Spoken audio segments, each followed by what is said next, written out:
Aujourd'hui, j'aimerais encore vous raconter une histoire de mon grimoire. Asseyez-vous près de moi. Il y a de la place près de l'âtre. Il fait chaud, mettez-vous à l'aise. Nous en avons pour très peu de temps. L'année de ses 29 ans, Fiori la chasseuse fit face au guerrier Olgir sur le champ de bataille. La raison de leur affrontement est tombée dans l'oubli, car de cette rencontre naquit un amour si fort qu'il éclipsa toute rivalité. Sous les yeux ébahis de leurs compagnons, ils se battirent jusqu'à ne plus pouvoir se battre. L'épée brisa la hache, le bouclier tordit la lame, et tous comprirent qu'ils étaient égaux.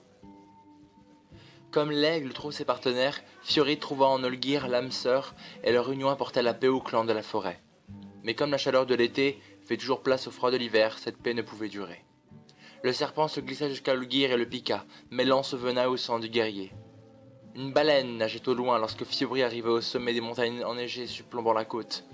Elle acquit un élixir auprès des Akavirois, puis s'en retourna à la forêt en toute hâte. Olgir entendait déjà l'appel de Sovngarde quand il revint à ses côtés. Elle lui fit boire l'élixir et il guérit aussitôt.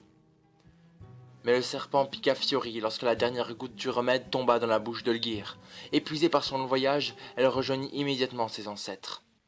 Accablé par le chagrin, Olgir bâtit un tombeau, et l'ayant achevé, mit fin à sa propre vie pour retrouver son aimé.